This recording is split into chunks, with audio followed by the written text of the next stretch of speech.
Assalamualaikum teman-teman ATLM semua, selamat datang. Di channel ini saya akan membahas latihan soal-soal teknik ATLM. Sebelumnya, yuk subscribe channel ini dan bunyikan tanda loncengnya. Oke teman-teman, langsung aja kita ke soal yang pertama. Seorang pria 46 tahun datang ke dokter praktek untuk kontrol DM. DM ini diabetes mellitus ya teman-teman. Dokter memberi formulir pemeriksaan untuk memantau kadar glukosa dalam 3 bulan terakhir.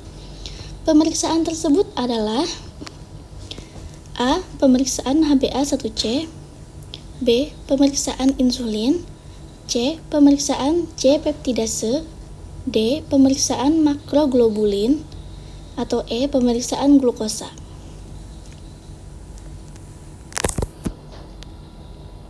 Oke, di sini jawabannya adalah yang A, pemeriksaan HbA1c. Mari kita lihat pembahasannya.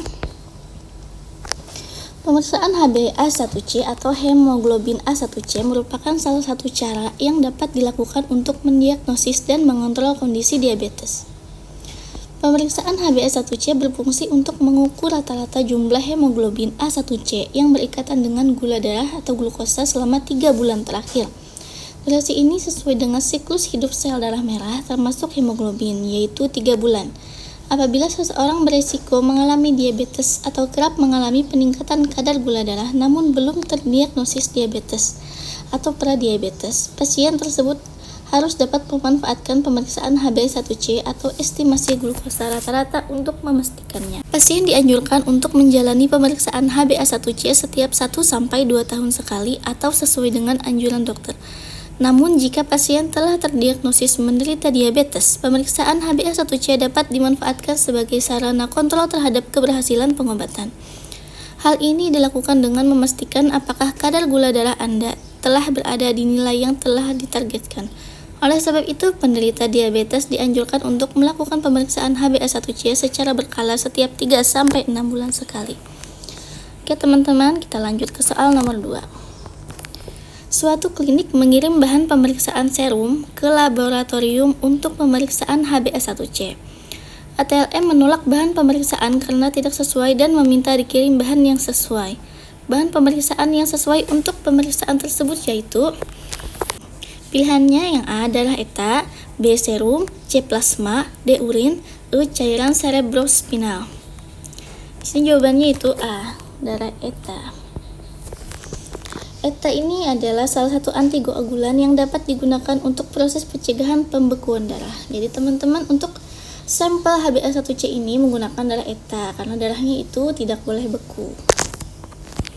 Oke, kita lanjut ke soal nomor 3. Seorang pasien pria 46 tahun ke laboratorium membawa surat pengantar dari dokter untuk pemeriksaan GTTO. Di laboratorium, setelah darah puas diambil, kemudian pasien diberi makan nasi 1 porsi.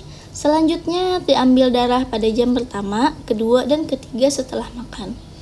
Yang seharusnya diberikan pada kasus tersebut adalah yang A. 75 gram glukosa dalam 250 air, B. 1 porsi nasi dengan lauk pauk, C. 50 gram gula pasir dalam 1 gelas air, D. 2 potong roti selai dengan teh manis, atau E. 50 gram glukosa dalam 300 ml air. Oke, di sini jawabannya adalah yang A. 75 gram glukosa dalam 250 air. GTTO sendiri ini adalah tes toleransi glukosa oral. Itu untuk memeriksakan tes toleransi glukosa oral pada pasien tersebut.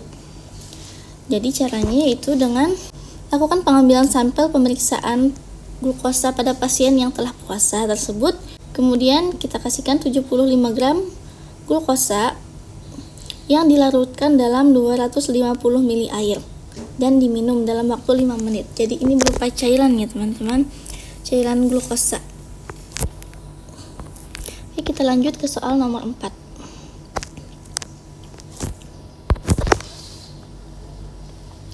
Seorang pria 50 tahun datang ke laboratorium dengan membawa formulir permintaan dari dokter untuk dilakukan pemeriksaan glukosa darah dan berdasarkan formulir tersebut pasien merupakan penderita diabetes mellitus.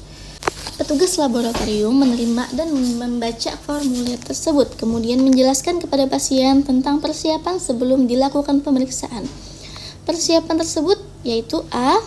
Pasien harus puasa 6 jam tanpa minum. B. Pasien harus berpuasa selama 6 jam, hanya boleh minum air putih tanpa gula. Yang C. Pasien harus puasa 8 jam tanpa minum. D. Pasien harus berpuasa 8 jam, hanya boleh minum air putih tanpa gula.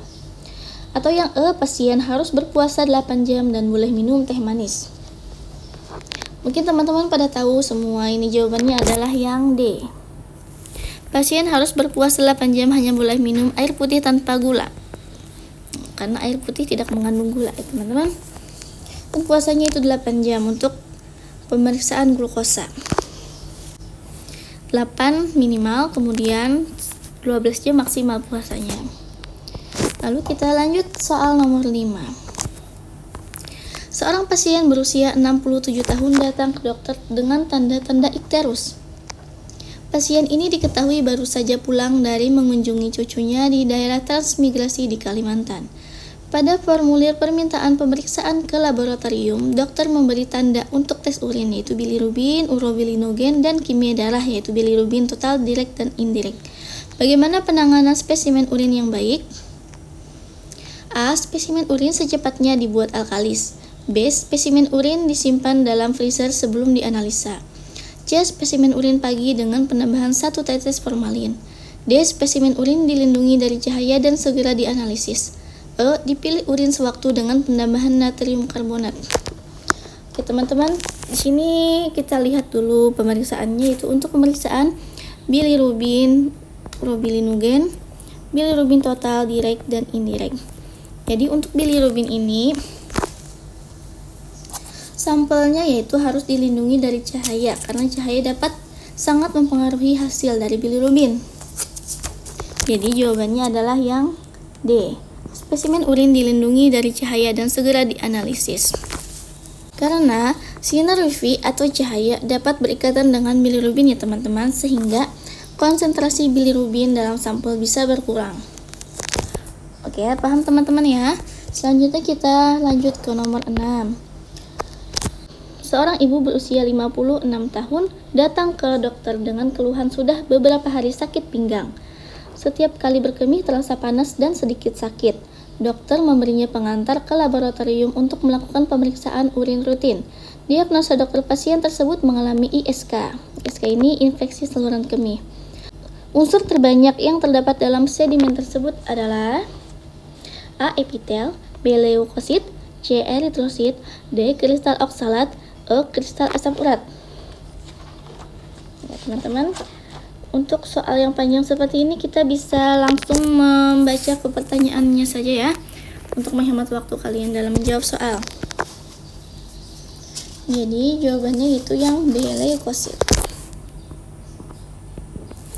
Ini karena yang ditanyakan adalah unsur terbanyak yang terdapat dalam sedimen tersebut pada pasien ISK.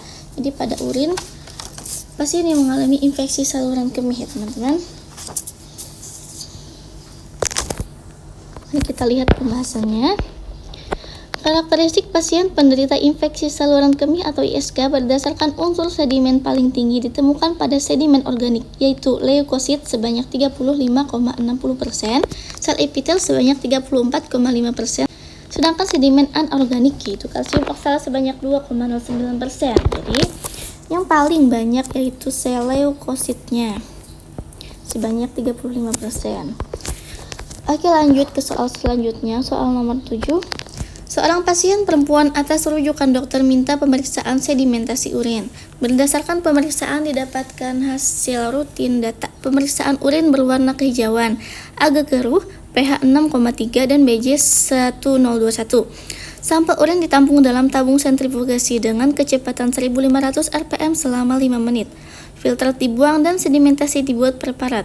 Jenis kristal apakah yang paling banyak ditemukan pada sampel urin tersebut? A. Kalsium oksalat, B. Triple fosfat, C. Asam urat, D. Kalsium karbonat, atau E. Kalsium fosfat. Nah, ini jawabannya ada pada pembahasan tadi ya teman-teman. Jawabannya yaitu A. Kalsium oksalat. Ya, kita lihat dulu pembahasan yang tadi. sedimen anorganiknya yaitu kalsium oksalat sebanyak 2,09%. Jadi jawabannya yang A. Kita lanjut ke soal nomor 8. Seorang ATLM menerima pasien dengan riwayat penyakit hepatitis membawa surat rujukan dari dokter untuk dilaksanakan pemeriksaan tes fungsi hati. Parameter yang biasa digunakan untuk membantu diagnosa penyakit tersebut adalah A. Glukosa, B. Kolesterol, C. Bilirubin, D. Urin asid. Ini maksudnya urin asid ya teman-teman, asam urat, atau E. Ureum. Jawabannya itu bilirubin. Untuk pilihan yang A ini, glukosa untuk mengetahui gula darah, kemudian kolesterol untuk mengetahui lemak darah, kemudian asam urat dan ureum kreatinin itu adalah untuk faal ginjal. Jadi yang benar adalah bilirubin untuk faal hati.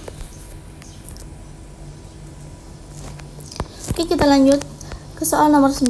Seorang pasien atas rujukan dokter diperiksa urin lengkap. Berdasarkan hasil pemeriksaan rutin didapatkan data urin berwarna kuning pekat, agak keruh, pH 7,3 dan BJ 1021. Sampel urin memiliki buih yang banyak, lemah hilang, dan buih berwarna coklat. Pemeriksaan yang cocok untuk urinalisis adalah A. Kalsium urin, B. Klorida urin, C. Bilirubin urin, D. Glukosa urin, atau E. Urobilinogen. Jadi di sini jawabannya juga bilirubin urin, teman-teman.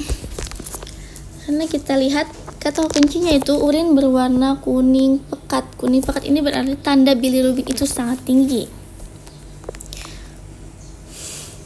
Dan buih yang berwarna coklat ini juga disebabkan oleh bilirubin. Jadi pemeriksaan yang cocok yaitu C. Bilirubin urin.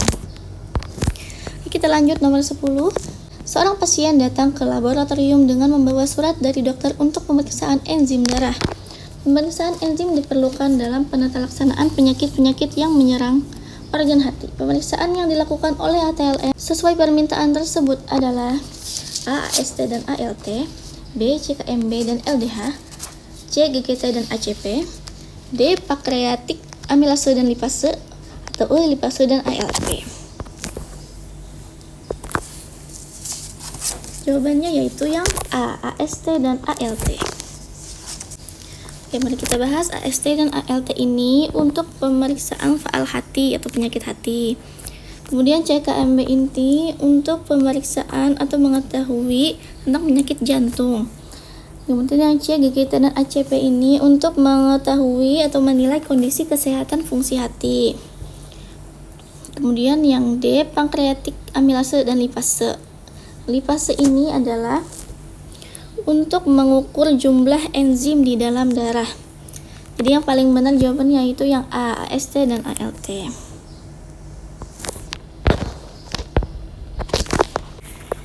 Ya, sekian latihan soal kita pada video kali ini. Mohon maaf bila ada kesalahan. Jangan lupa like videonya teman-teman. Assalamualaikum warahmatullahi wabarakatuh. Sampai jumpa di video selanjutnya.